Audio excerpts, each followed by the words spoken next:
Le guide des égarés de Maïmonide, troisième partie, chapitre 49, suite.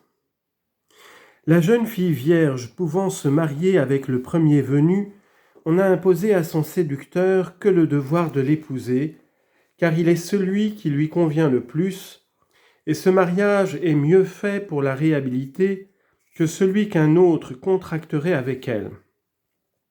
Mais si elle ou son père s'y refuse, le séducteur paiera pourtant le mohar. Pour celui qui se rend coupable de viol, on a ajouté un surcroît de châtiment. Il ne pourra la renvoyer tant qu'il vivra. Deutéronome chapitre 22, verset 29. Quant au motif du lévira, il est écrit dans le Pentateuque que c'était là une ancienne coutume antérieure à la révélation de la loi et que celle-ci a laissé subsister.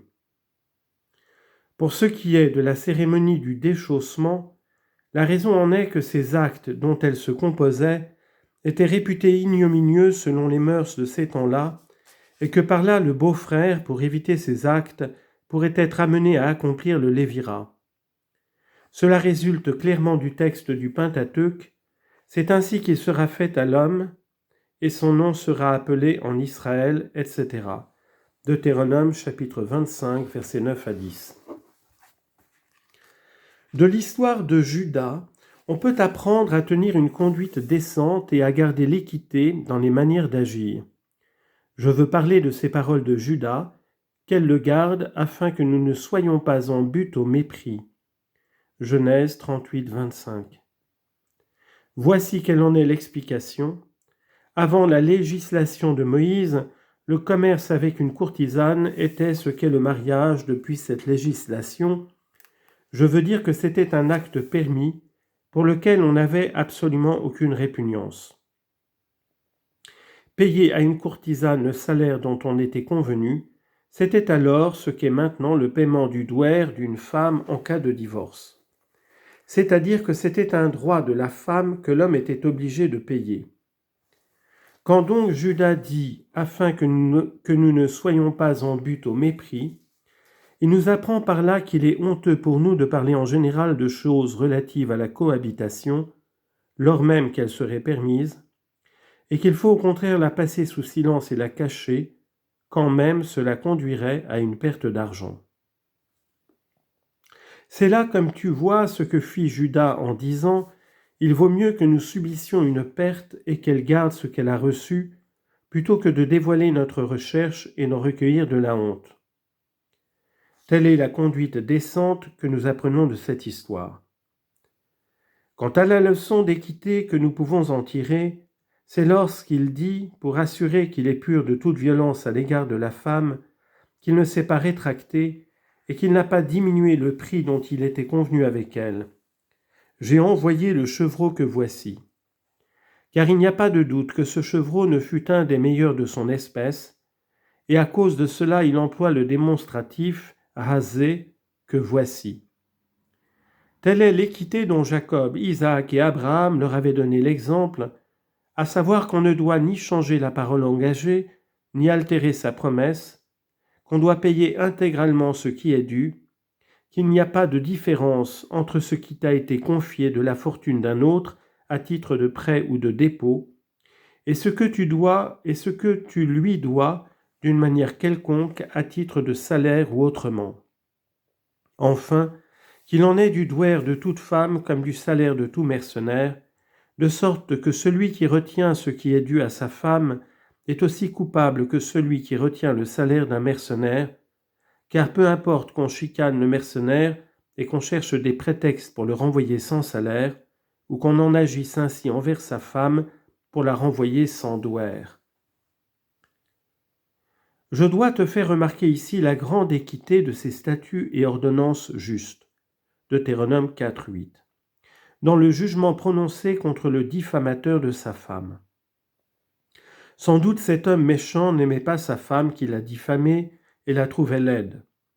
Si donc il avait voulu divorcer avec elle selon la manière de tous ceux qui répudient leur femme, rien ne l'en aurait empêché. Mais s'il avait divorcé, il aurait été obligé de lui payer ce qui lui revenait de droit. Il tenait donc de mauvais propos sur son compte, afin de s'en débarrasser sans paiement. Il la calomniait et la diffamait par des mensonges, afin de lui retenir la somme qu'elle avait le droit d'exiger de lui, et qui est de 50 cycles, car c'est là le mohar des vierges fixé dans la loi. C'est pourquoi Dieu l'a condamné à payer 100 cycles d'argent. Deutéronome 22, 19. Suivant ce principe, celui que les juges condamneront paiera le double à son prochain. Exode 22, 8. Et conformément au jugement des faux témoins, comme nous l'avons déjà exposé.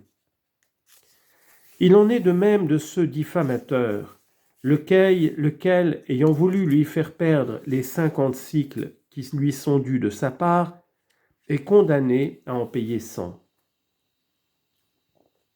Telle est sa punition pour avoir voulu retenir l'indemnité qui lui était imposée et avoir cherché à s'en emparer. Mais son châtiment pour avoir porté atteinte à l'honneur de la femme et l'avoir accusée de fornication consistait à se voir lui-même déshonoré par des coups de fouet. Ils le châtieront. Deutéronome 22, 18. Enfin, son châtiment pour avoir obéi à sa concupiscence et n'avoir cherché que la seule volupté consistait à rester perpétuellement enchaîné à elle, il ne pourra la renvoyer tant qu'il vivra. Verset 19.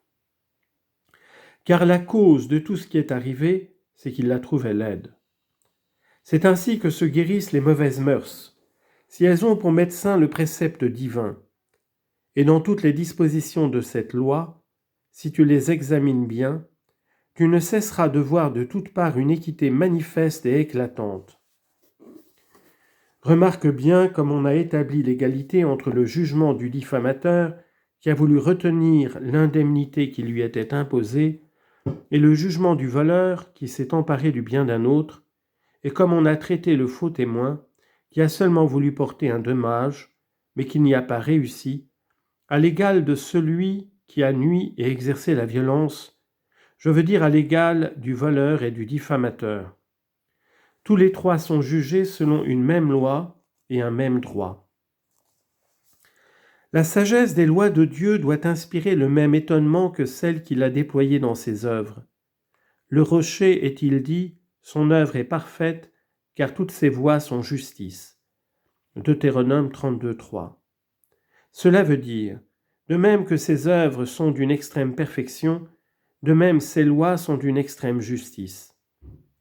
Mais nos intelligences sont trop faibles pour saisir la perfection de tout ce qu'il a fait et la justice de tout ce qu'il a décrété.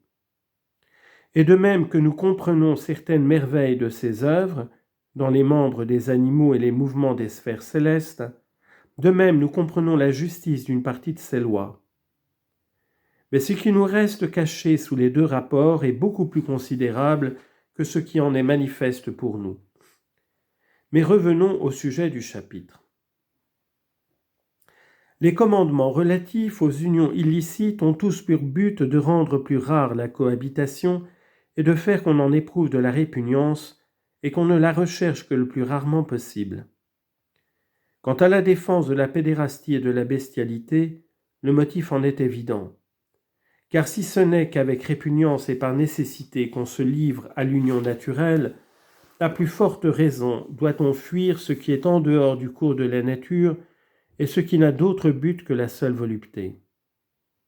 Les femmes qu'il est défendu d'épouser pour cause de parenté se trouvent toutes dans une même position, c'est-à-dire que la plupart du temps chacune d'elles se trouve continuellement avec l'homme dans la même maison. Elle accédera facilement à son désir, sera prompte à se laisser prendre, et il pourra la faire venir sans peine en sa présence, sans qu'aucun juge puisse blâmer l'homme de ce qu'elle se trouve avec lui. Si donc il en était de cette femme familière comme de toute autre femme non mariée, je veux dire s'il était permis de l'épouser, et qu'elle ne fût interdite à cet homme que parce qu'elle n'est pas sa femme, la plupart des hommes seraient constamment exposés au commerce intime avec de semblables femmes. Mais comme il est absolument interdit de cohabiter avec elle, comme nous en sommes empêchés de la manière la plus énergique, étant menacés de la peine de mort ou de celle du retranchement, Et comme il n'y a aucun moyen de s'unir avec on pouvait être sûr que l'homme ne chercherait pas à s'approcher d'elle et qu'il en détournerait ses pensées.